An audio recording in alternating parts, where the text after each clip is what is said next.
तो हड़प्पा सभ्यता के बाद भारत में जो सभ्यता विकसित हुई उस सभ्यता का क्या नाम है? वैदिक सभ्यता नाम है। इसकी जानकारी हमें वेदों से मिलती है।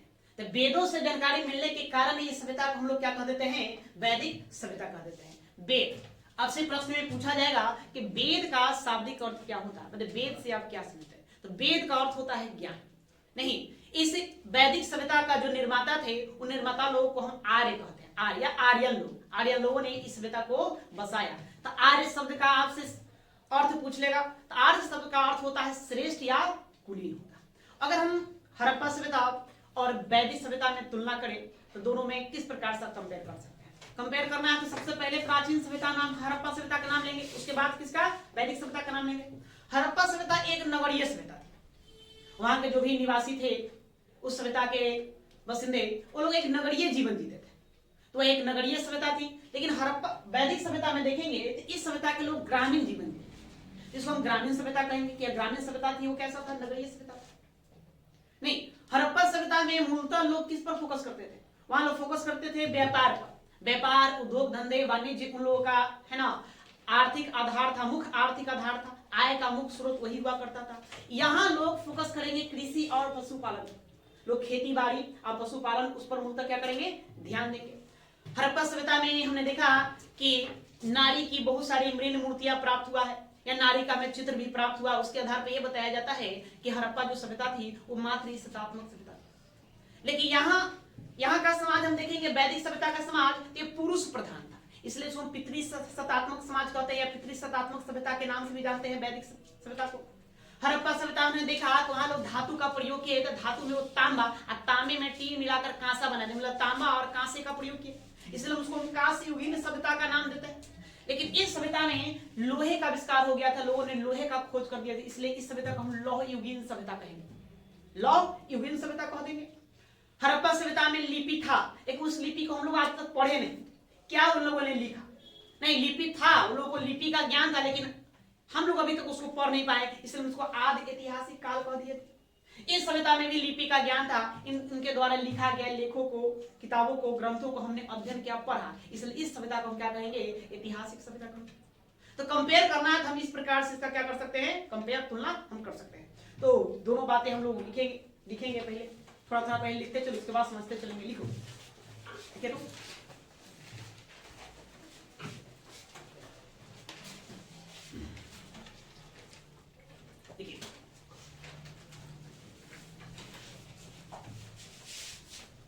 हड़प्पा संस्कृति के पतनोपरांत, हड़प्पा संस्कृति के पतनोपरांत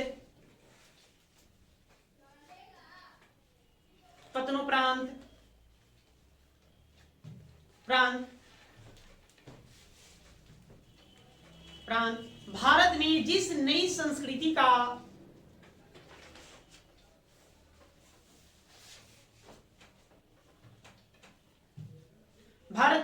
नई संस्कृति का आविर्भाव हुआ या उदय हुआ, लिखिए आम भाषा में, उदय हुआ,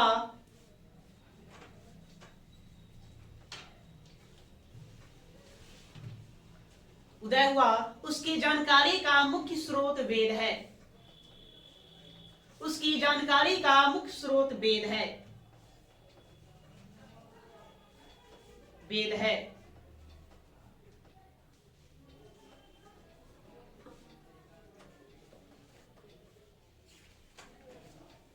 वेदों के आधार पर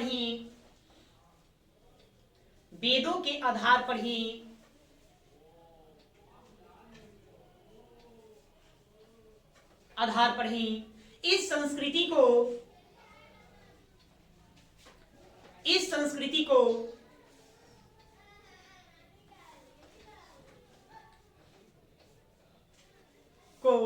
वैदिक सभ्यता का नाम दिया गया।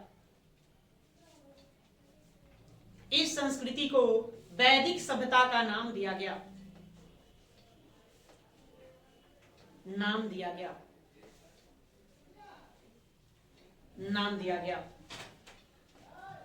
ठीक है?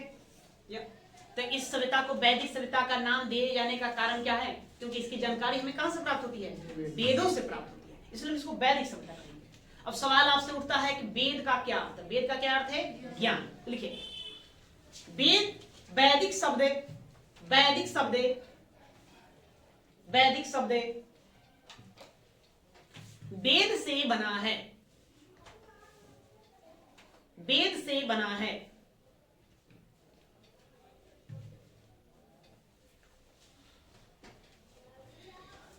वेद का शाब्दिक अर्थ होता है, वेद का शाब्दिक अर्थ होता है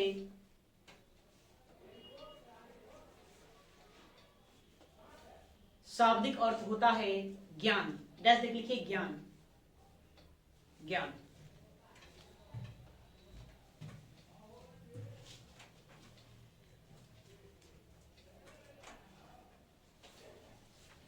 ठीक है।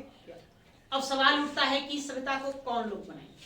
मैंने निर्माता को, हमने कहा हड़प्पा संस्कृति के निर्माता, तो वहां तक विवाद है, इतिहासकारों में मतभेद है, अलग अलग इतिहासकार अलग अलग प्रकार का मतभेद देते हैं, जिसमें सबसे ज्यादा मत आकर कहां टिकता है? भूमध्य सागरीय, मेडिटेरियन, जिसको हम द्रविड़ कहते हैं, कि द्रविड़ लोग ही वैदिक हड़प्पा सभ्यता के निर्माता थे।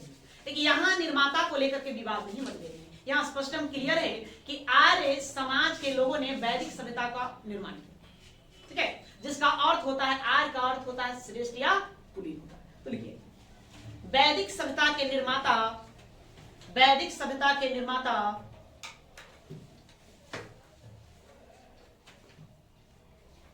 निर्माता निर्माता आर्य लोग थे, आर्य लोग थे।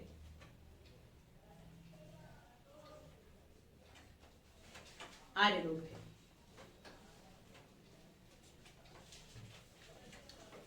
आर्य का शाब्दिक अर्थ होता है,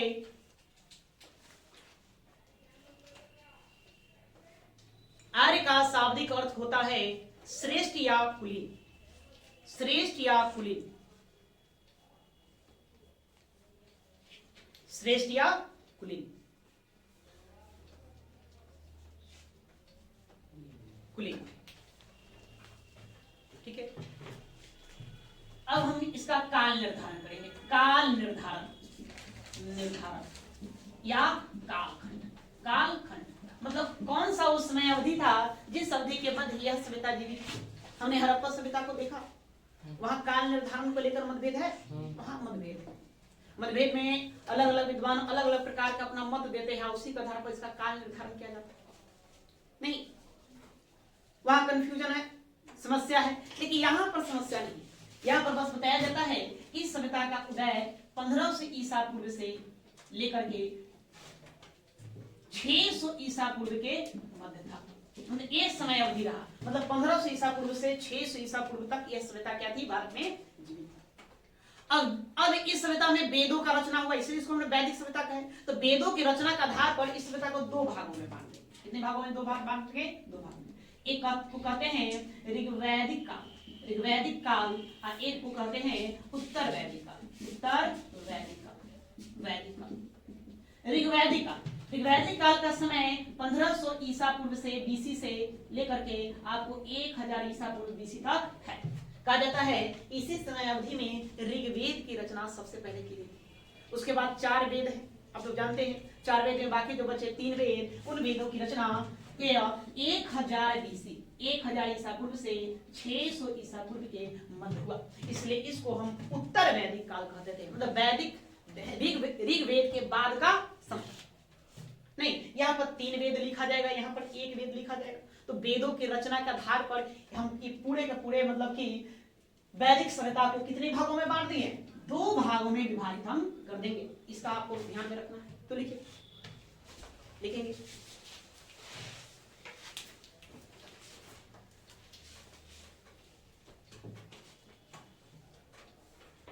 वैदिक सभ्यता, वैदिक सभ्यता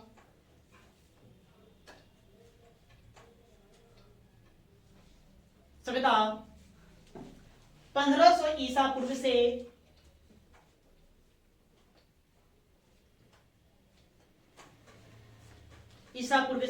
600 ईसा पूर्व तक था, 600 ईसा पूर्व तक था।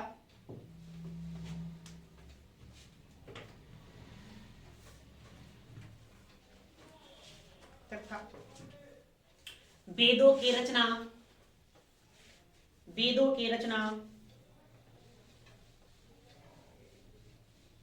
रचना के काल निर्धारण, वेदों की रचना के काल निर्धारण के आधार पर, वेदों की रचना के काल निर्धारण के आधार पर इस सभ्यता को दो कालखंडों में बांटा गया है।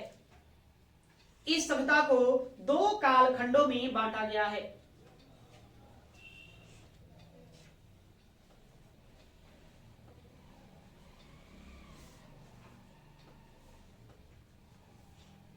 दो कालखंडों में बांटा गया है। डैश देख के लिख देंगे। पहला ऋग वैदिक काल, उसका समय अवधि डालेंगे 1500 ईसा पूर्व से 1000 ईसा पूर्व। और दूसरा उत्तर वैदिक काल 1000 ईसा पूर्व से 600 ईसा पूर्व।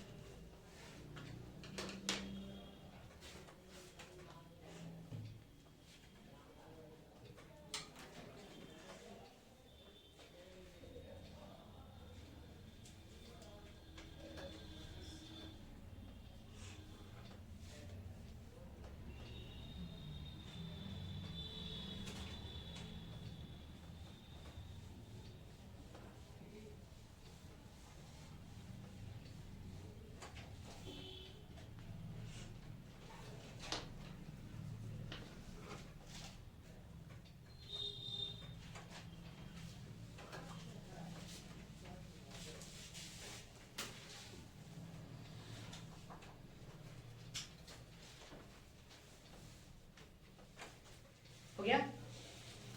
तब बात समझ में आया नहीं? तो क्या क्या बात समझेंगे? तो हड़प्पा सभ्यता के पतनोन्मुख, पतन के बाद कौन सा सभ्यता है? वैदिक सभ्यता। वैदिक सभ्यता आखिर इसको हम क्यों नाम देते हैं? क्योंकि इस सभ्यता की जानकारी का मुख्य स्रोत क्या है? वेद। इसलिए हम इसको वैदिक सभ्यता कहते हैं। नहीं, वैदिक शब्द है ना, वेदों से आया। अब वेद का शाब्दिक अर्थ क्या होता है? ज्ञान। इस सभ्यता के निर्माता कौन लोग थे? तो स्पष्ट क्लियर है कि सभ्यता के निर्माता आर्यन थे। आर्य का शाब्दिक अर्थ क्या होता है? श्रेष्ठ या कुलीन। फिर हम जानेंगे कि इसका कालखंड समयावधि क्या रहा। तो 1500 से लेकर 600 ईसा पूर्व तक। नहीं, वेदों की रचना के आधार पर हम इसको कितने भागों में बांट देंगे? दो भागों में बांट देंगे। एक ऋग वैदिक काल और दूसरा उत्तर वैदिक काल। ऋग वैदिक काल जो 1500 से 1000 चलेगा, इसी के मध्य में कौन सा एक वेद लिखा जाएगा जिसका नाम क्या रहा? ऋग्वेद। इसलिए इसको ऋग वैदिक काल रहेगा। बाकी जो 3 वेदों की रचना हम कहां करेंगे? उत्तर वैदिक काल में करेंगे, मतलब 1000 से 600 ईसा पूर्व करेंगे। अब है कि इस सभ्यता के निर्माता आर्यन लोग थे। आर्य लोग कहां से आए? आर्यों का मूल निवास स्थान कहां था? जैसे कि हम हड़प्पा सभ्यता में पढ़े थे। नहीं, इसके उद्भव का मत, हड़प्पा सभ्यता का उद्भव किस तरह से हुआ, तो वहां भी देखिए इतिहासकारों में भी विभेद है, मतभेद है ना। 2 प्रकार का मत दिया जाता है, विदेशी उद्भव का मत और स्वदेशी उद्भव का मत। तो यहां भी देखिए काल निर्धारण में कोई मतभेद नहीं, निर्माता कौन थे कोई मतभेद नहीं, लेकिन आर्य लोग जो इस सभ्यता को जन्म देंगे, वो आखिर उनका मूल निवास स्थान कहां था? क्या वो इसी भारत भूमि के रहने वाले थे और इस सभ्यता को जन्म दिए, या कहीं विदेशों से चल करके इस भूमि पर आए? इसको लेकर इतिहासकारों में मतभेद बना हुआ है, आज तक मतभेद बना हुआ है। जब मतभेद है तो लोग क्या करेंगे? अपना अपना मत देंगे, अपना अपना तर्क रखेंगे अलग अलग। तो हमें यहाँ यही समस्या है कि इसको, है ना, आर्यों का मूल निवास स्थान यहाँ पर जटिल बन जाएगा, नहीं जटिल हो जाएगा। तो अब हेडिंग दीजिए, आर्यों का मूल निवास स्थान।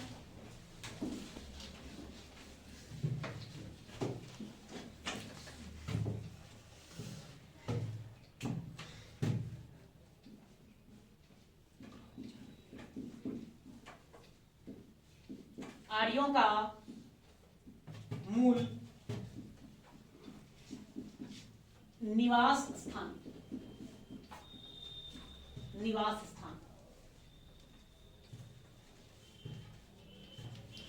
आर्यों का मूल निवास स्थान। अब देखिए, अब इसको लेकर क्या क्या मतभेद है, कौन विद्वान क्या कहते हैं, उसको हम बोलेंगे। तो सबसे पहले बारी बारी से सब देखेंगे कहां कहां से बताया जाता है। नहीं, तो एक है उत्तरी ध्रुव, उत्तरी ध्रुव, इसे हम कहते हैं आर्कटिक द्वीप, आर्कटिक प्रदेश। एक मत यह दिया जाता है। नहीं, इसको मानने वाले हैं बाल गंगाधर तिलक, बाल गंगाधर तिलक। इनका मानना है कि आर्य लोग कहां से चलकर आए? उत्तरी ध्रुव से चलकर आए। ये अपना तर्क देते हैं, कहते हैं कि ऋग्वेद में दीर्घकालीन उषा शब्द का उल्लेख है, दीर्घकालीन, और ये उषा शब्द जो है उत्तरी ध्रुव में पाया जाता है ना। वो जो दीर्घकालीन जो उषा जो है ये कहां पाया जाता है? उत्तरी ध्रुव में पाया, तो वहीं से चल करके आए होंगे। ठीक है, इनका अपना ये मत है उत्तरी ध्रुव का, है ना। ठीक है, भारत भूमि में देविका प्रदेश ये बताया जाता है, देविका प्रदेश के रहने वाले थे आर्य लोग भारत भूमि। और बताया जाता है कि ब्रह्मर्षि प्रदेश के रहने वाले थे। भारत भूमि में बताया जाएगा कि कश्मीर या फिर उसको कहिए हिमालय क्षेत्र के रहने वाले थे। फिर इसमें भारत भूमि में और बताया जाता है आपको सप्त सैंधव प्रदेश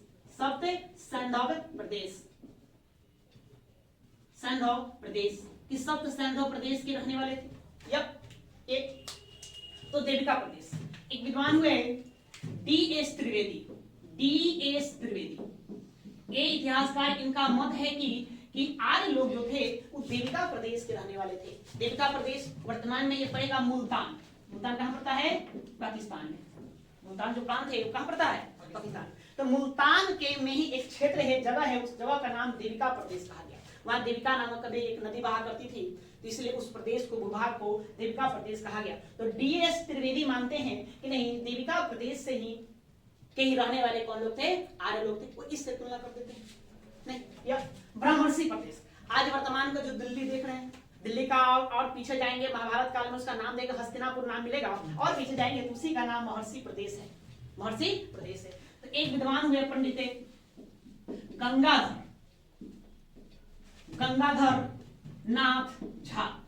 तो गंगाधर नाथ झा ये अपना तर्क देते हैं कि नहीं, आर्यन लोग कहां के रहने वाले थे? वही महर्षि प्रदेश के रहने वाले थे, मतलब इसी भारत भूभाग के निवासी थे, यहीं के रहने वाले थे, जो यमुना नदी के किनारे बसे हुए थे। यमुना नदी के किनारे ही इनका मूल स्थान था, यहीं से सभ्यता का क्या हुआ? विकास हुआ। कश्मीर या हिमालय प्रदेश नहीं, डॉक्टर एल.डी.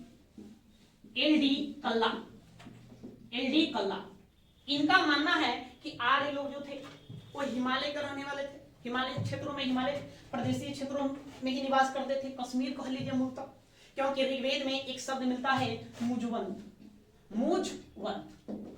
पर्वत का उल्लेख किया गया है ना। इसी पर्वत से लोग क्या करते हैं?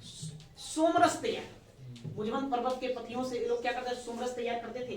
तो इसका अपना इस आधार को लेकर ये बताते हैं एल.डी. कल्ला महोदय कि नहीं, आर्य लोग जो थे वो कश्मीर इनका मूल निवास स्थान रहा। उसी प्रकार से सप्त सैंधव प्रदेश, एक विद्वान है डॉक्टर अविनाश चंद्र प्लस और है एक डॉक्टर संपूर्णानंद। ये दो इतिहासकारों का मत है कि आर्य लोग सप्त सैंधव प्रदेश के रहने वाले हैं। सप्त सैंधव प्रदेश समझते हैं? अरे 7 नदियां नहीं, 7 नदियां के भूभाग को हम क्या कहते हैं? सप्त सैंधव प्रदेश कहते हैं। सिंधु, सरस्वती नहीं, चिनाब, रावी, ब्यास, झेलम, ये जो 7 नदियां हैं, उसी 7 नदियों के भूभाग को हम सप्त सैंधव प्रदेश कहेंगे। जो वर्तमान के भारत का जो पंजाब क्षेत्र है, हिमाचल प्रदेश का जो क्षेत्र है, उसके बाद पाकिस्तान में चले जाइए तो पाकिस्तान का कुछ क्षेत्र है, उन्हीं क्षेत्रों को हम क्या कहते हैं? सप्त सैंधव प्रदेश कहते हैं। इन सप्त सैंधव प्रदेश के रहने वाले आर्य लोग थे। एक इनका मत है डॉक्टर अविनाश चंद्र और डॉक्टर संपूर्णानंद का है। साथ में कश्मीर और हिमालय क्षेत्र के बारे में कौन बताते हैं? Doctor LD. कल्ला महोदय। और ब्रह्मर्षि प्रदेश में पंडित गंगाधर नाथ झा, इनका मत है कि नहीं, ये ब्रह्मर्षि प्रदेश के रहने वाले हैं। उसी प्रकार से देविका प्रदेश के कौन बताते हैं? डी.एस. त्रिवेदी बताते हैं कि मुल्तान के देविका प्रदेश नहीं, आर्यों का मूल निवास स्थान रहा हुआ।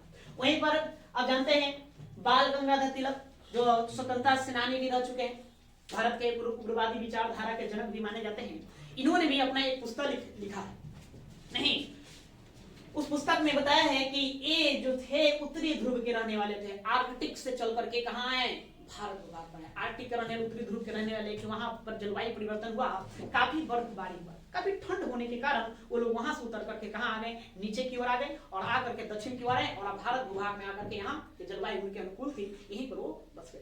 तो ये मत अभी दिया गया भारतीय विद्वान। इसके अलावा और भी मत है, और भी मत है, जैसे पी गर्ल्स, उनका मानना है कि हंगरी और डेन्यू नदी घाटी है, तो हंगरी या डेन्यू नदी घाटी के रहने वाले वो थे। मैक्स मुलर महन बताते हैं मध्य एशिया को, मध्य एशिया में बैक्टीरिया जो आज ईरान कहलाता है कि ईरान के रहने वाले थे। उसी प्रकार से कुछ विद्वान जर्मनी इसका मूल निवास स्थान बताते हैं, तो कुछ यूक्रेन को बताते हैं। तो बहुत मतभेद है यहाँ पर, नहीं कि कहां क्या कि आर्य लोग रहने वाले हैं, आज तक यह मतभेद बना हुआ है। ठीक है, इसको अभी सुलझाया पूरी तरह से नहीं गया, लेकिन सबसे ज्यादा जो मान्यता दी जाती है वो दी जाती है मैक्स मुलर के मध्य एशिया के सिद्धांत को। मैक्स मुलर एक जो जर्मन विद्वान थे, उन्होंने ही इस सभ्यता पर रिसर्च किया और उन्होंने बताया कि आर्य लोगों का मूल निवास स्थान मध्य एशिया में ईरान रहा है ना, जिसको बैक्टीरिया कहा गया उस समय उसका नाम क्या था, बैक्टीरिया था। आज वो बैक्टीरिया ईरान में है, पर्सिया बैक्टीरिया वो ईरान का ही भाग है। तो मध्य एशिया का ईरान क्षेत्र ही आर्यों का मूल निवास स्थान रहा है। सर्वाधिक मत हम मैक्स मुलर के सिद्धांत पर जाकर के रोकते हैं। बस समझ गए। तो हमें इन्हीं के बारे में आपको थोड़ा थोड़ा सा में 2-2 4-4 लाइन लिख लेना है, लिखने का आप लोग प्रयास करेंगे। देखिए हेडिंग लीजिए, तो पहले आर्यों का मूल निवास स्थान,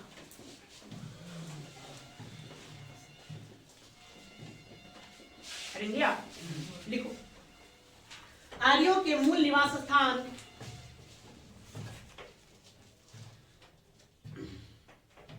आर्यों के मूल निवास स्थान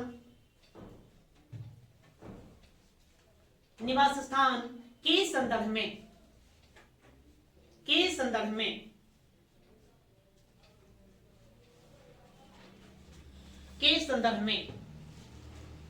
विद्वानों में मतभेद है या इतिहासकारों में मतभेद है। आर्यों के मूल निवास स्थान के संदर्भ में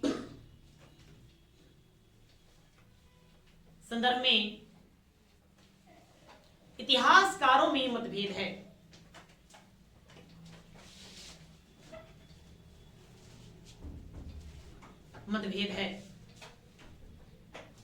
विद्वानों ने या विद्वानों द्वारा लिख लीजिए, विद्वानों द्वारा अधोलिखित मत प्रस्तुत किए गए हैं।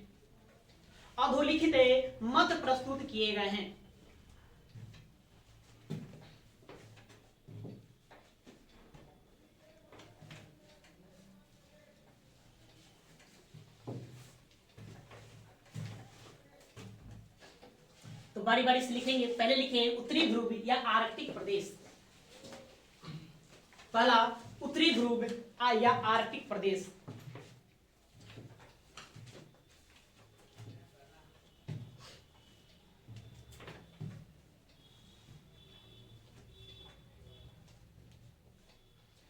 उत्तरी ध्रुव या आर्कटिक प्रदेश।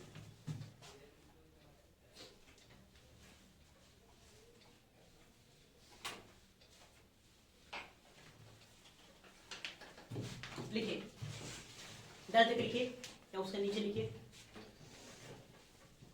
पंडित बाल गंगाधर तिलक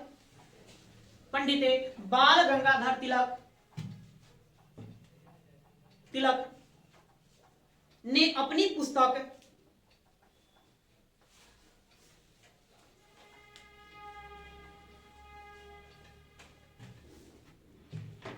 अपनी पुस्तक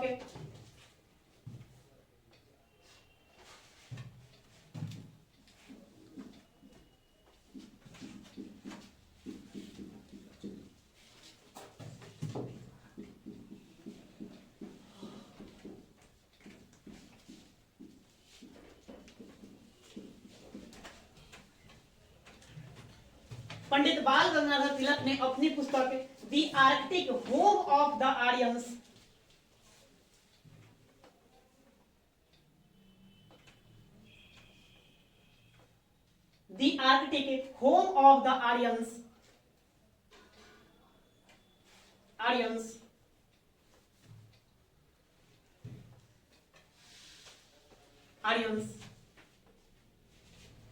में यह सिद्ध करने का प्रयास किया है कि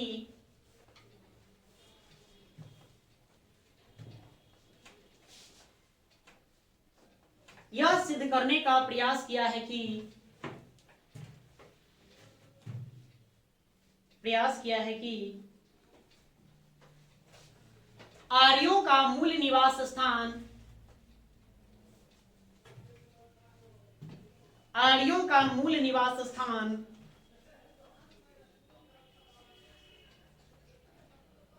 निवास स्थान आर्कटिक प्रदेश था।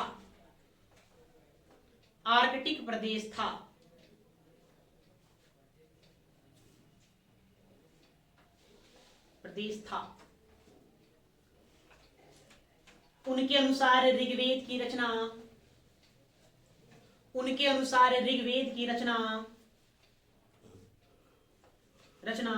सप्त सैंधव प्रदेश में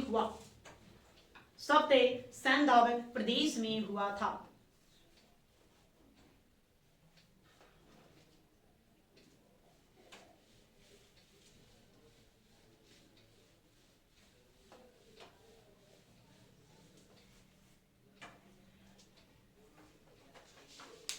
ठीक है, तो इससे इतना ही जानेंगे। देखिए, आपको मुद्दा याद रखना है, इसने कहा किसको या किस स्थान को आर्यों का मूल निवास स्थान माना। बस समझ गए? आपको इतना ही ध्यान रखना है, यही आपको प्रश्न बनेगा। और सबको ध्यान में भी नहीं रखना, किसको ध्यान में रखना है वो हम आपको बताएंगे, लेकिन लिखना आपको सबको है। अब लिखिए तो सप्त सैंधव प्रदेश, नीचे चलो कोई दिक्कत नहीं। दूसरा लिखिए सप्त सैंधव प्रदेश, सप्त सैंधव प्रदेश।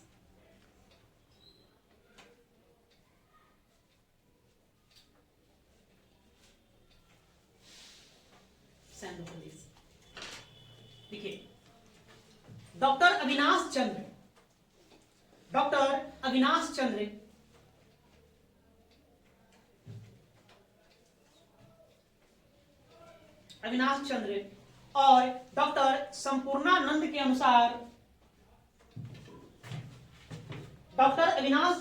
और डॉक्टर संपूर्णानंद के अनुसार आर्य लोग सप्त सैंधव प्रदेश के मूल निवासी थे।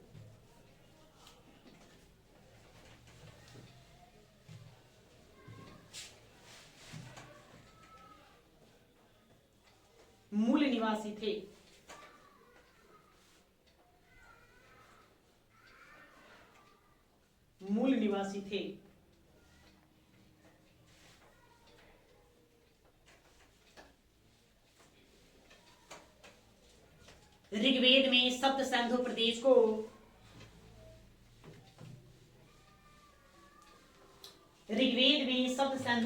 को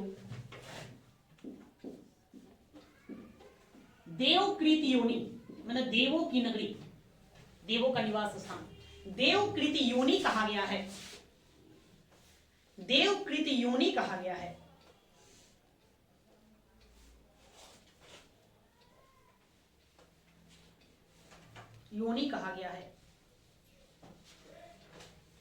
अब देखिए, डॉक्टर अविनाश चंद्र डॉक्टर संपूर्णानंद को सप्त सैंधव प्रदेश ही आर्यों का मूल निवास स्थान है, ऐसा बताने के पीछे का कारण क्या? ये आधार लेते हैं एक सब देवासुर युद्ध।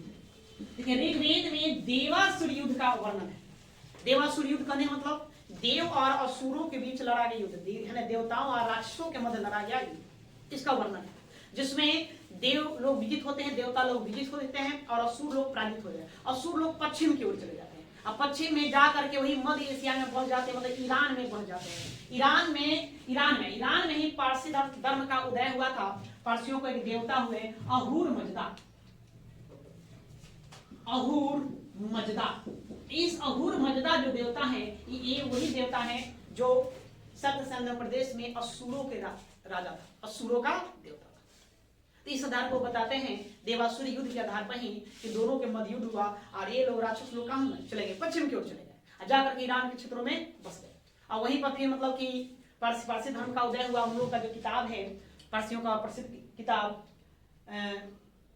एक मिनट, प्रसिद्ध प्रसिद्ध किताब है जिंद अवस्था, जिंद अवस्था, सॉरी जिंद अवस्था, अवस्था। इस जिंद अवस्था पुस्तक में एक देवता का नाम लिखा हुआ है अहूर मजदा। तो वो बताते हैं कि अहूर मजदा वही है जो देवासुर युद्ध में भाग लिया था और फिर हारने के बाद नीचे की ओर चला गया, अर्थात आर्यों का मूल निवास स्थान कौन है? सप्त सिंधु प्रदेश है। ये इनका अपना मत है, तो अपना अपना लोग समझ लेते हैं। ठीक है, थोड़ा सा इसको जोड़ देंगे, जुड़िए। ऋग्वेद में देवासुर युद्ध का उल्लेख है।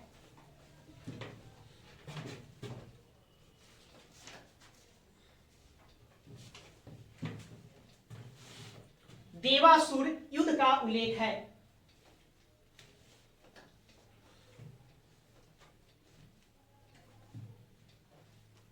उल्लेख है, उल्लेख है। इस युद्ध में, इस युद्ध में, इस युद्ध में असुर पराजित हुए, असुर पराजित हुए।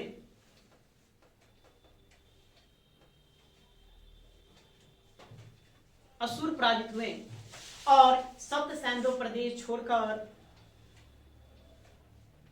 और सप्त सैंधव प्रदेश छोड़कर, छोड़कर पश्चिम, पश्चिम छोड़कर पश्चिम, कुछ लिख दो, ईरान की ओर चले गए और सप्त सैंधव प्रदेश छोड़कर पश्चिम की ओर चले गए।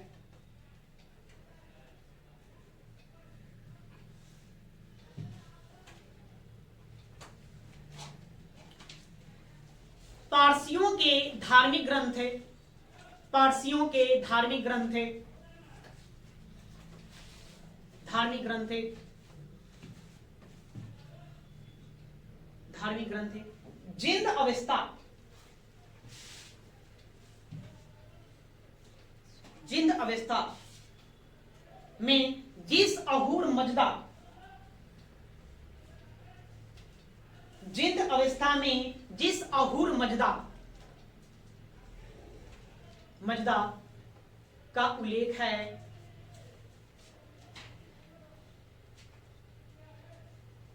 उल्लेख है, वह असुरों का ही देवता था।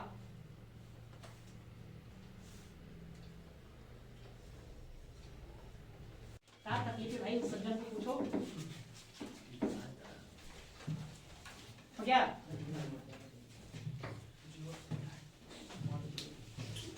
देखिए, अभी हाल ही में नया रिसर्च हुआ, एक भारतीय इतिहासकार, उनका नाम है भगवान दास गिडवानी, भगवान दास गिडवानी, गिडवानी जर्मनी से रिसर्च करके आए, जर्मन के यूनिवर्सिटी में या जर्मन विद्वानों के साथ वैदिक सभ्यता पर रिसर्च किए। रिसर्च करने के बाद ये भी बताते हैं कि आर्यों का मूल निवास स्थान भारत था। कहां था? भारत था। भारत का नए शोधों, नए रिसर्चों में भारत इन्होंने बताया है। पसंद में आया तो इसको खाली आप लोग एक लाइन में लिख दिए, शायद ये नया बात है, प्रश्न बने। देखिए, हाल ही के शोधों में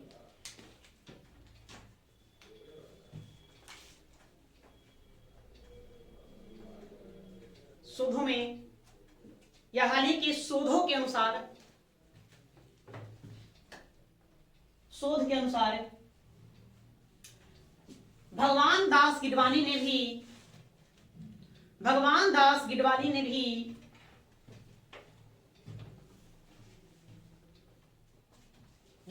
भी आर्यों का मूल निवास स्थान भारत को बताया है, भारत को बताया है।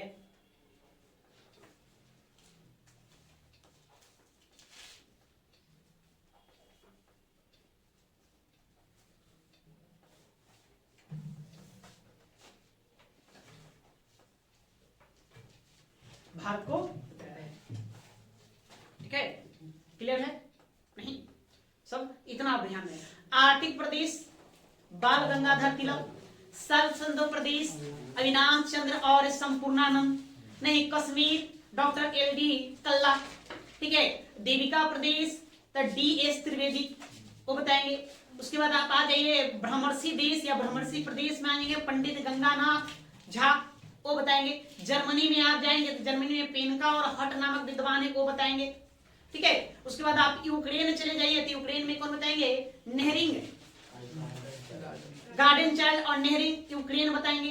दक्षिणी रूस यूक्रेन हो गया। डेन्यूब नदी घाटी या हंगरी में आपको पीगाल्स के महोदय बताएंगे, उनके द्वारा ये दिया गया। मैक्स मुलर का बताएंगे बैक्टीरिया प्रदेश को बताएंगे। पामीर का पठार एडवर्ड मेयर के द्वारा बताया गया। और तिब्बत में स्वामी दयानंद सरस्वती और एक पाटीजर नामक विद्वान, इन दो महोदय ने ये बताया। और हाल ही में जर्मनी से अध्ययन करके आए हैं कौन, भगवान दास गिडवानी। ये किसको बताते हैं, भारत को बताते हैं। इतना क्लियर है। चलिए थोड़ा सा और हम अध्ययन करेंगे। एक मिनट आप देखिए थोड़ा सा, बोगच कोई अभिलेख,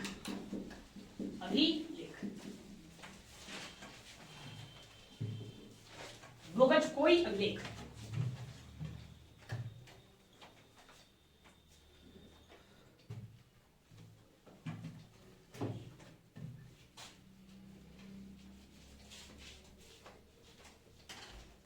क्या है, देखिए पश्चिमी एशिया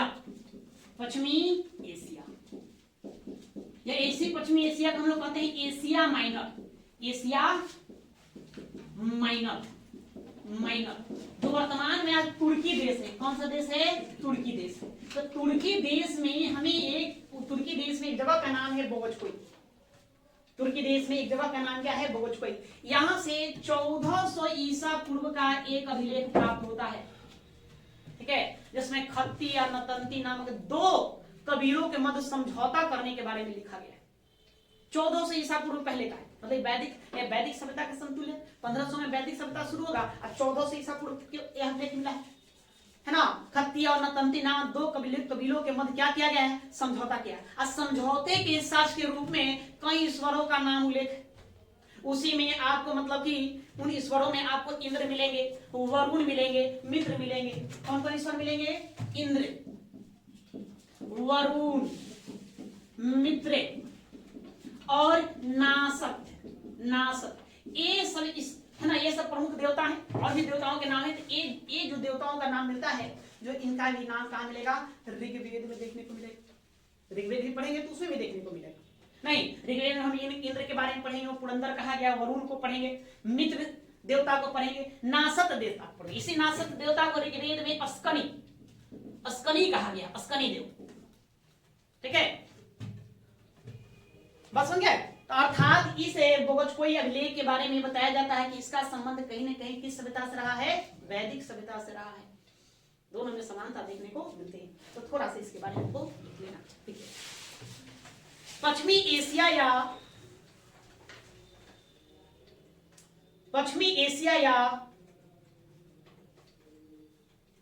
एशिया माइनर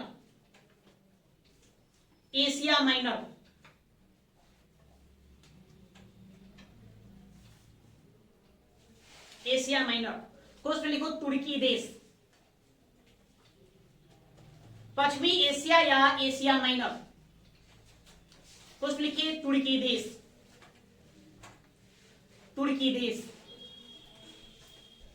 के बोगचकोई नामक स्थान से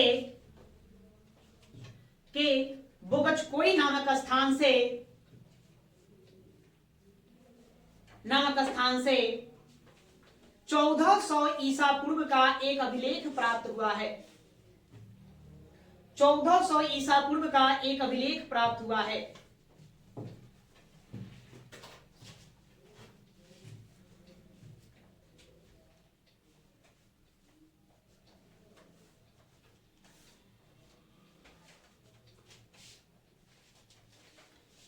अभिलेख प्राप्त हुआ है जिसमें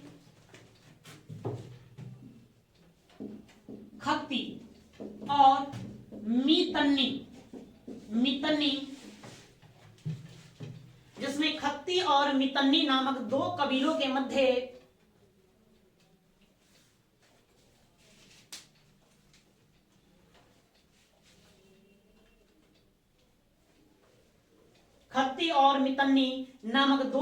के मध्य संधि की चर्चा है। संधि की चर्चा है। नहीं तो जब दो के मध्य संधि या समझौता होता तो गवाह चाहिए ना। तीन हम लेख में गवाह किसको बना दिया गया था? भगवान को, ईश्वर को ये लोग गवाह बना, तो साफ साफ लिखा हुआ है ईश्वर को गवाह के साक्षी के तौर पे वहां पर उल्लेख किया गया। नहीं कैसे आप लोग शपथ देखते हुए लेता है, सबसे कैसे कहा लेता है? संविधान की शपथ लेता है, कुछ लोग ईश्वर की शपथ लेता है, मैं ईश्वर को साक्षी मानकर। तो ये लोग भी अपना उन संधि के शर्तों को रक्षा करने के लिए किसको गवाह बना लिए? तो ईश्वर को, देवताओं को गवाह बना लिए। लिखे लिखे कबीलों के मध्य संधि का चर्चा है। संधि की शर्तों की रक्षा के लिए, संधि की शर्तों के रक्षा के लिए, शर्तों के रक्षा के लिए, रक्षा के लिए कुछ देवताओं को साक्षी बनाया गया है। कुछ देवताओं को साक्षी बनाया गया है।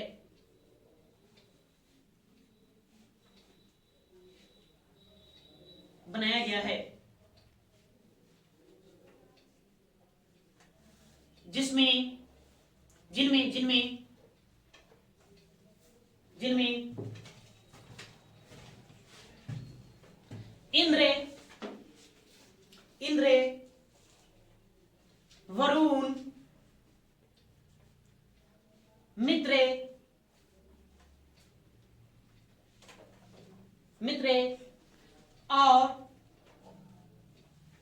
मित्र और नासत्य जैसे प्रमुख देवताओं का उल्लेख है। ना सत्य जैसे प्रमुख देवताओं का उल्लेख है।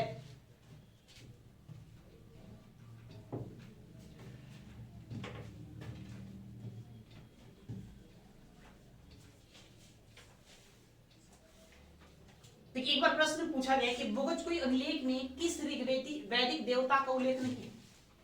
तो ऑप्शन में डाला इंद्र, वरुण, मित्र और अग्नि।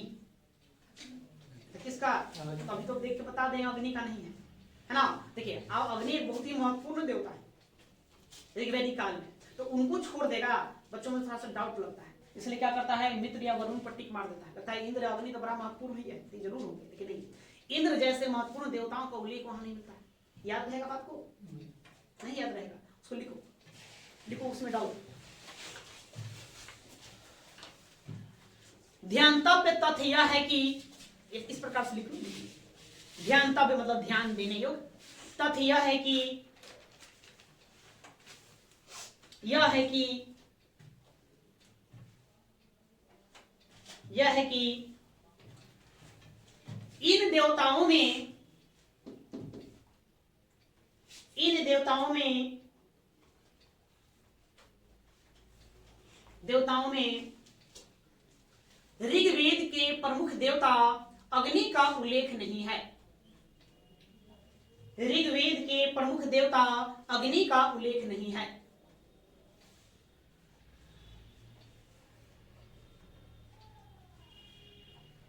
अग्नि का उल्लेख नहीं है। अग्नि का उल्लेख नहीं है। एक लाइन और जोड़िए। अच्छा इस एक मिनट। नासत, नासत की पहचान किससे की गई है? अस्किनी नहीं, सॉरी, अस्किनी चिनाब नदी का प्राचीन नाम है। कंफ्यूज हो गए, इसमें लिखिए, सुधार देंगे अश्विनी। क्या लिखेंगे? अश्विनी। और मिलता जुलता नाम है, थोड़ा सा दिक्कत होता है, लिखेंगे। नासत देवता की पहचान,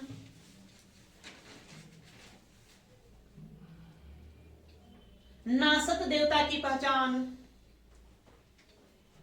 पहचान ऋग्वेद के अश्विनी देवता से किया गया है। ऋग्वेद के अश्विनी देवता से किया गया है।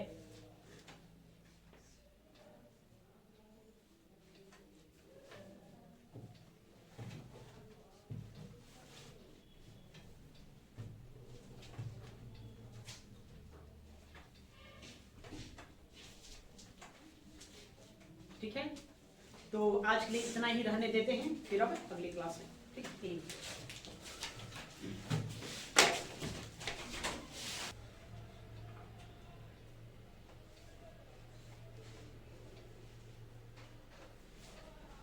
इधर बहुत ज्यादा हो जा रहा है, नहीं अब थोड़ा और कम कर देते हैं। हाँ, असुरों का ही देवता था। हो गया। अब लिखो कश्मीर या हिमालय क्षेत्र।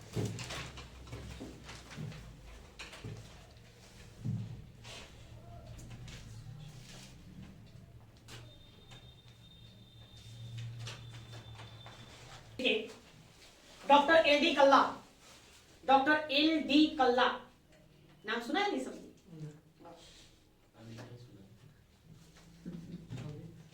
अच्छा, ये नाम सुना होगा डॉक्टर अविनाश चंद्र, डॉक्टर अविनाश चंद्र नाम सुना होगा। डॉक्टर संपूर्णानंद ये भी सुन चुके हैं आप लोग, आगे बताएंगे फिर। ठीक है, डॉक्टर एल डी कल्ला के अनुसार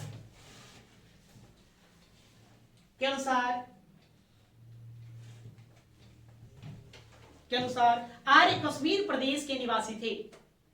आर्य कश्मीर प्रदेश के निवासी थे।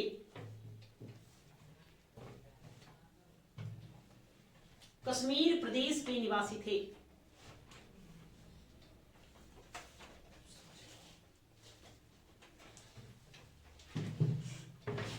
क्या?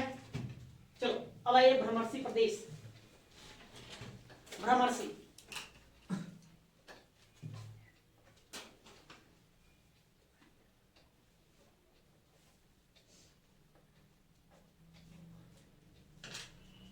लिखिए, पंडित गंगाधर नाथ झा ने, पंडित गंगाधर नाथ झा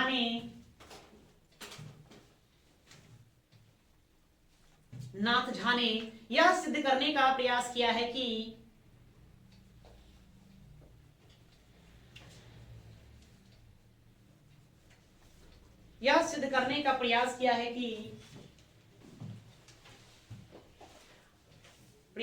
कि कि आर्य लोग यमुना नदी के तट पर स्थित है,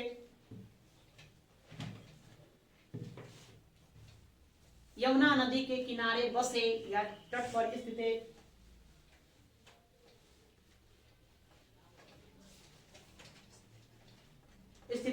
महर्षि प्रदेश के रहने वाले।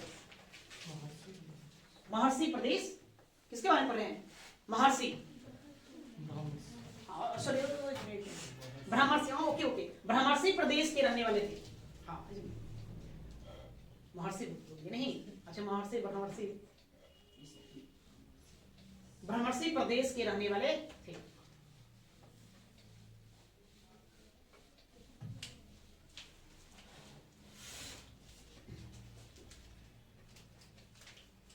ठीक है। अब ये देविका प्रदेश, देविका प्रदेश,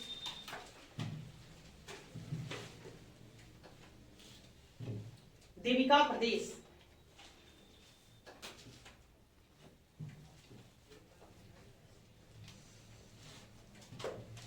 देविका प्रदेश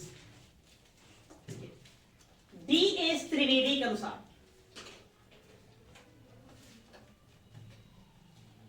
डी एस त्रिवेदी के अनुसार, त्रिवेदी के अनुसार आर्यों का मूल निवास स्थान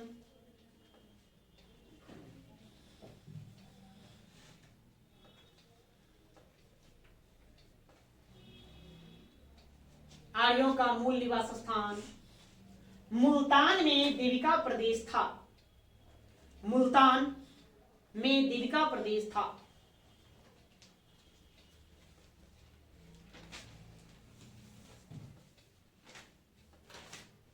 ठीक है, कुछ बात समझ में आया? क्या समझना क्या है? नहीं, अभी तक अपने इतिहासकार लोग समझ नहीं पाए। उन लोगों में कंफ्यूजन है, मतभेद है, कहां से है, फिर भी अपना अपना तर्क दे रहे हैं। बस आपको जानना है कौन कहां बताएगा। इसमें से आपको याद करना, सप्त आंध्र प्रदेश, उत्तरी ध्रुव, 2 मिट्टी के मणि, 2 को थोड़ा सा ध्यान में रखना है। दोनों प्रश्न पूछा गया है। किसके मतानुसार आर्य लोग का मूल निवास स्थान दक्षिणी ध्रुव था, उत्तरी ध्रुव था? तो कौन? पंडित बाल गंगाधर तिलक। और सप्त आंध्र प्रदेश आर्यों का मूल निवास स्थान था, ये कौन बताते हैं?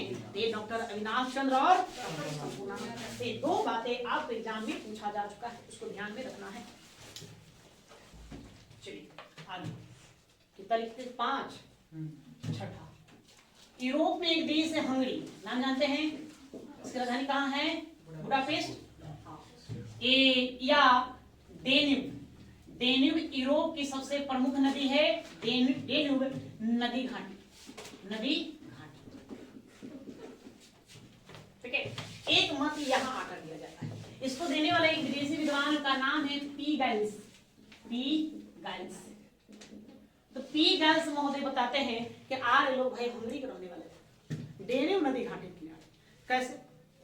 कहते हैं कि आर्य लोग जो भारत में रहते हैं वो ऐसे लोग थे जो खेती करते थे, घोड़ा, गाय, बकरी, भेड़ पालते थे, जो गिर झोपड़ियों में रहते थे। और इस प्रकार के लोग ही है ना कहाँ निवास करते हैं? हंगरी में निवास करते हैं।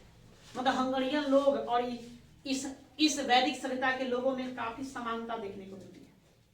इसलिए उनका मत है कि ना ये आर्यों का मूल निवास स्थान कहाँ रहा है? हंगरी या डेन्यूब नदी घाटी रहा है। नहीं, फिर आपको मत आकर रुकेगा जर्मनी पर। ठीक है, जर्मनी। पेन का एवं हॉट, एक विद्वान है पेन का और एक है हॉट, है ना। ये दोनों विद्वानों ने भाषाई आधार पर यह सिद्ध करने का प्रयास किया है कि आर्यन लोगों का मूल निवास स्थान जर्मनी रहा, क्योंकि आर्यन लोगों का जो शारीरिक बनावट है, ढांचा है, वो शारीरिक बनावट और ढांचा किससे मैच खाता है? जर्मन लोगों से मैच खाता है। अतः ये लोग कहाँ के रहने वाले हैं? जर्मनी के रहने वाले। नहीं तो अपना अलग अलग मत प्रस्तुत करेंगे। तो बारी बारी से लिखेंगे। पहले लिखिए हंगरी या डेन्यूब नदी घाटी। लिखिए हंगरी या डेन्यूब नदी घाटी।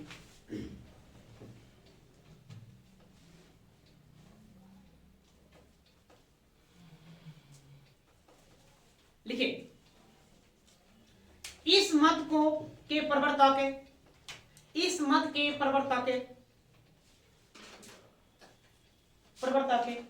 पी गाइल्स हैं।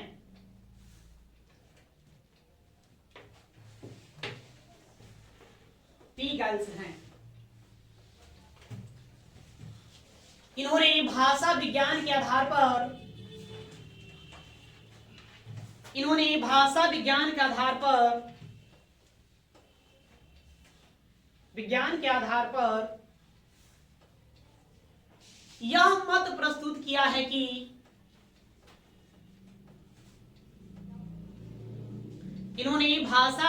के आधार पर यह मत प्रस्तुत किया है कि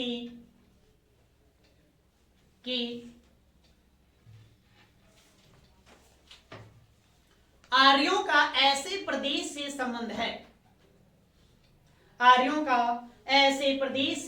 है, ऐसे प्रदेश से संबंध है जहां के लोग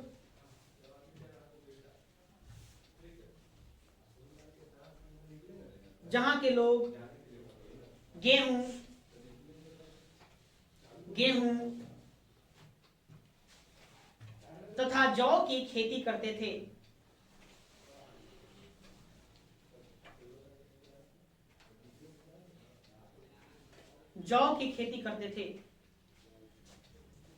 और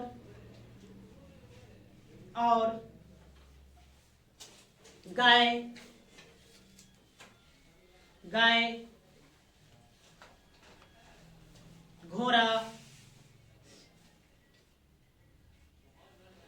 घोड़ा, बकरी आदि पालते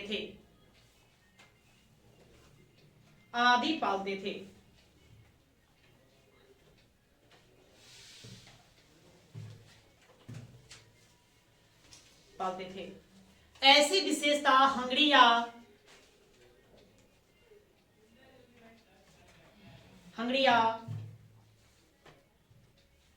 डेन्यूब घाटी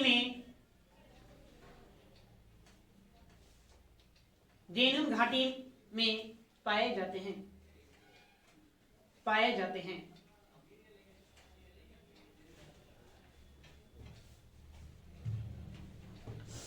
अतः आर्य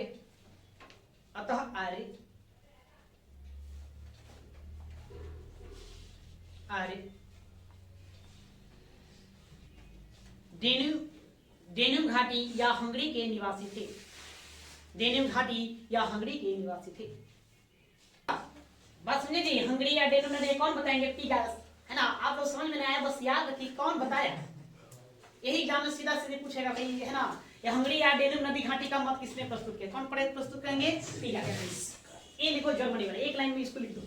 वैसे बहुत सारी तथ्य है, सब लोग अपना अपना आधार देंगे, आखिर किस आधार पर बता रहे हैं। बिना आधार दिए कैसे हम सब करेंगे, है ना। देखिए पिनका एवं हट जैसे विद्वानों ने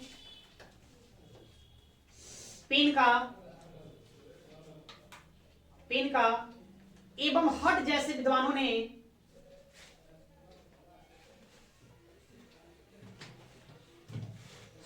विद्वानों ने यह मत प्रस्तुत किया है कि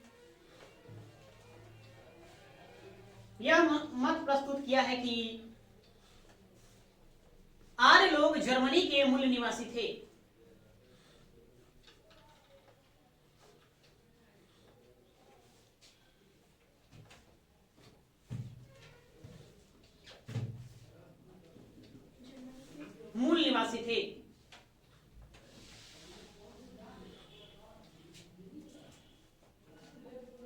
क्योंकि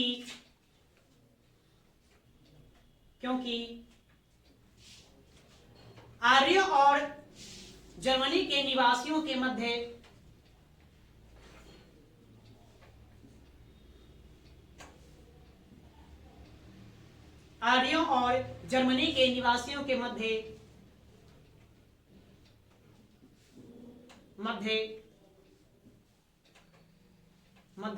शारीरिक बनावट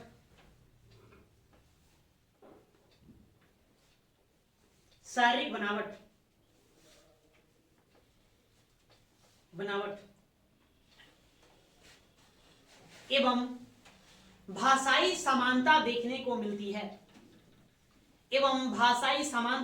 देखने को मिलती है।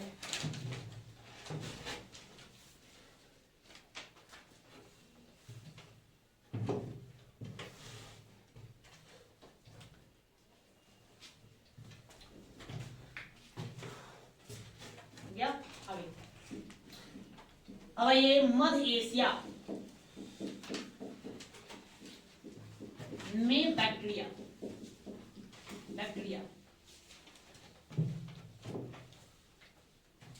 मध्य एशिया में बैक्टीरिया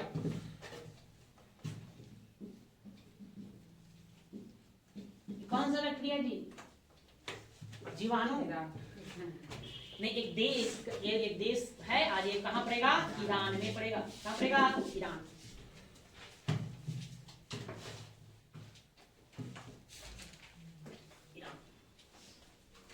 इस मत को कौन देंगे? उनका नाम है मैक्स मूलर। कहां विद्वान थे? जर्मनी देश के रहने वाले हैं। ना जो आर्य सभ्यता पर अपना रिसर्च किए और बताएं कि आर्यनों का मूल निवास स्थान कहाँ रहा? बैक्टीरिया का, ईरान कहलाता है, ईरान में पड़ता है, या यही इनका मूल निवास स्थान है। और यही सर्वाधिक मान्य जो मत है वो क्या है? तो लिखिए, जर्मनी विद्वान मैक्स मूलर ने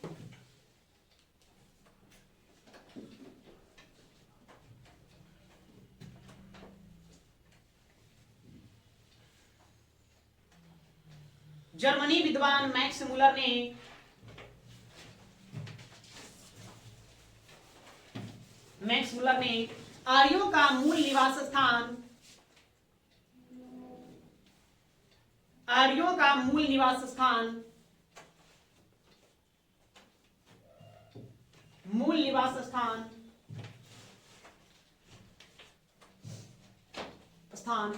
मध्य एशिया में बैक्टीरिया को माना है या बताया है।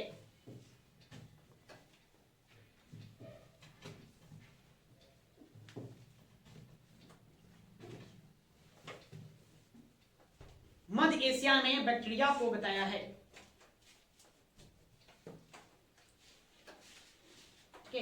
आधार क्या लेंगे बताने का? तो देखिए, पारसियों का जो प्रसिद्ध ग्रंथ है जिंद अवस्था और रिग, दोनों ग्रंथों के लिए आप अध्ययन करेंगे। उन्होंने दोनों ग्रंथों का अध्ययन किया, दोनों ग्रंथों का अध्ययन करके बताया कि देखिए ऋग्वेद में ये फलाना फलाना फलाना शब्द है, अजीन वेदता फलाना फलाना शब्द है, दोनों में काफी समानता है।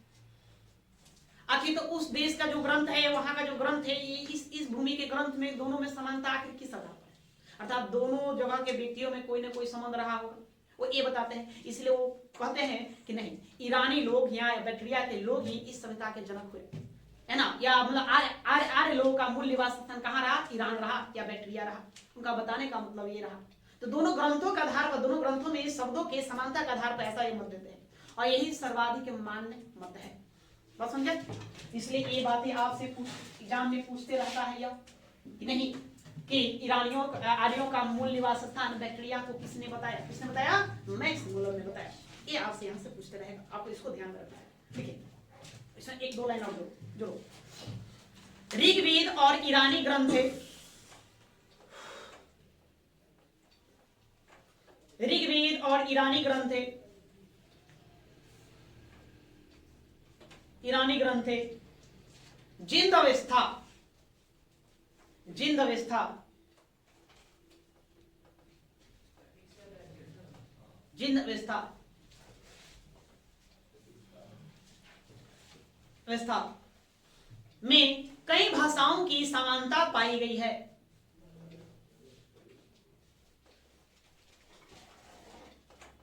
समानता पाई गई है।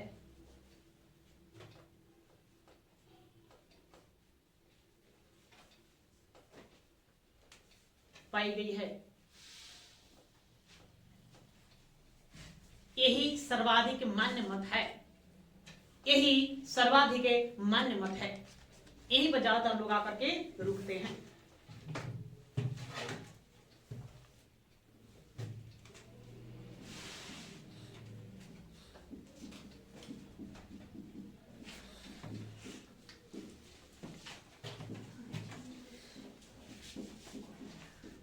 अब आइए दक्षिणी रूस, यूक्रेन।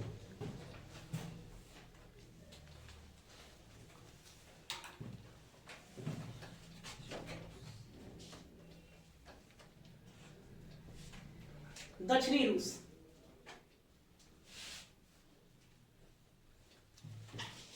इस मत को कौन नहीं आपने नाम सुना? गार्डन चाइल्ड, पीछे पढ़े चाइल्ड, चाइल्ड प्लस एक और विद्वान है नेहरिंग, नेहरिंग। अब इन दोनों का मत है तो कहां करने वाले थे? यूक्रेन। लिखो एक लाइन तो ज्यादा नहीं।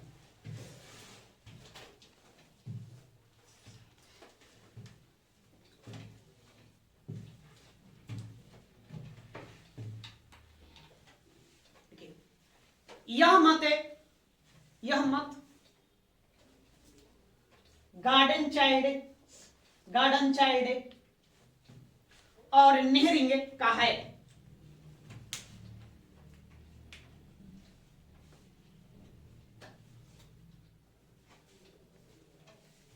का है। तो इनके क्या आधार लेंगे? एक दोनों विद्वान ने क्या लिया? एक जगह है त्रिपोलजे, त्रिपोलजे, ये यूक्रेन में पता है। यहां से हमको प्राप्त होगा एक मृदभान, मृदभान। तो यहाँ का जो मृदभान है सेम उसी प्रकार का मृदभान आर्य सभ्यता के लोग प्रयोग करते थे। ठीक है नहीं? वैदिक सभ्यता में उसी प्रकार का मृदभान प्रयोग किया जाता था। तब ये बताते हैं कि बताइए इस सभ्यता का मृदभान तो उतना दूर वहां क्या करने गया? आखिर कुछ न कुछ बात रहा ना, या तो यहाँ इस सभ्यता के लोग वहां जाते होंगे, या उस सभ्यता के लोग यहाँ आए हैं, यहाँ से मृदभान यहाँ वस्तु लेकर जाते होंगे, जो भी हो यही कुछ रहा होगा। लेकिन वो बताते हैं कि नहीं, पहले लोग यही रहते थे। आर्य लोग कहाँ रहते थे? इसी दक्षिणी रूस मतलब यूक्रेन में निवास करते थे। उसके बाद फिर ये लोग जलवायु परिवर्तन के कारण, काफी ठंड गिरने के कारण वो कहाँ चले गए? नीचे की ओर उतरे, मतलब कि दक्षिण की ओर गए। अब भारत जैसे भूभाग में आकर के बस गए और यही पर वैदिक सभ्यता को क्या किया? जन्म दिया। ऐसा मानना है गार्डन चाइल्ड और नेहरिंग का। इसके लिए वो आधार क्या लेते हैं? बस एक मृदभान लेते हैं। तो कल एक मृदभान के आधार पर ऐसा कह देना भी उचित न है, लेकिन उन्होंने मत दिया है तो आपको पढ़ना तो पड़ेगा। पढ़िए, लिखिए, लिखो, हाँ इसको लिख लो, लिखो तो त्रिपोलजे, जगह का नाम है त्रिपोलजे, त्रिपोलजे। नामक स्थान से नामक स्थान से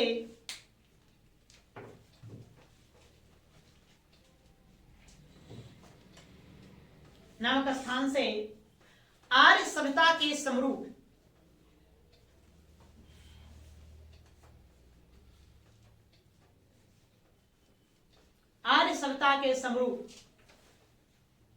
समरूप मृद भांड पाए गए हैं।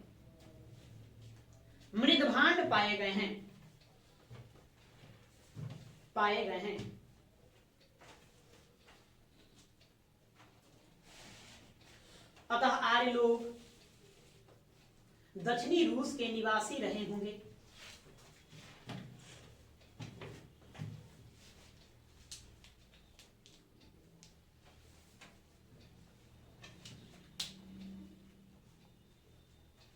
दक्षिणी रूस के निवासी रहे होंगे।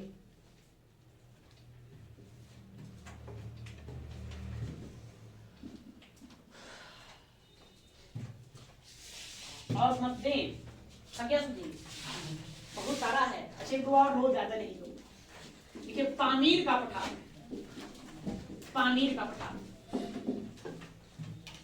अरे इतिहास बड़ा जटिल विषय है, एकदम आसान नहीं है। सब इतिहास से आसान मारता नहीं, मार रट्टा याद कर लेंगे सब इतिहास हो गया। नहीं, इतिहास वो चीज नहीं है। अब इसको पढ़ेंगे एक बार तो समझ में आएगा कितना जटिल है, कितनी गहराइयां हैं इसमें। अभी तक खोज भी चल रहा है, बहुत सारे तत्व अभी क्लियर नहीं है। पामीर का पठार, इस मत को देने वाले इनका नाम है एडवर्ड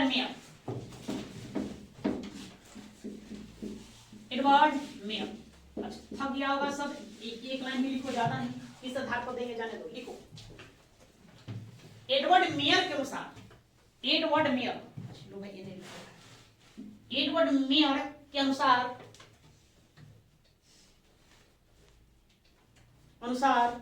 आर्यों का मूल निवास स्थान पामीर का पठार था। पामीर का पठार आप जानते हैं कहाँ है? दुनिया की छत कहलाती है पामीर का पठार। ठीक है, आप क्या बोलते हैं, हालत जम्मू कश्मीर के ठीक ऊपर आप चले जाइए, लद्दाख के ठीक ऊपर सर पर पामीर का पठार, पामीर का गांठ भी कहते हैं इसको।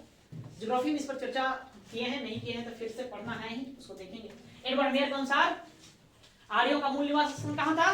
पामीर का पठार था। ये पामीर का पठार एक और लिखो, उसके बाद रहने 11 सुबह होता है, इतना रोक देते हैं। तिब्बत। अब तिब्बत बताएंगे कौन? तो एक भारतीय विद्वान हुए स्वामी दयानंद सरस्वती। इनका एक प्रसिद्ध पुस्तक है, अपना जानते हैं, सत्यार्थ प्रकाश। किनकी रचना है? स्वामी दयानंद सरस्वती। उसी पुस्तक में बताएंगे कि आर्य लोग तिब्बत के रहने वाले हैं। इसके साथ है एक है विदेशी विद्वान का नाम है पाटीजर। ठीक है, ये इन दोनों मिल करके बताते हैं, दोनों का मत है कि आर्य लोग कहां के रहने वाले थे? तिब्बत। ठीक है, स्वामी दयानंद सरस्वती और पाटीजर जैसे विद्वानों का मत है कि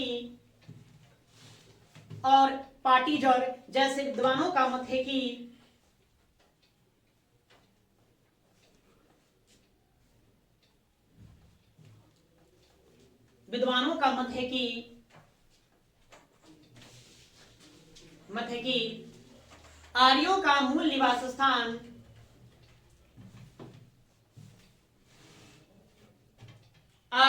मूल निवास स्थान तिब्बत था।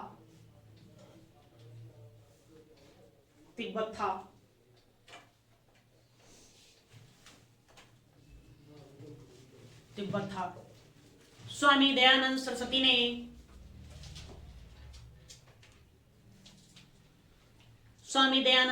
ने अपनी पुस्तक सत्यार्थ प्रकाश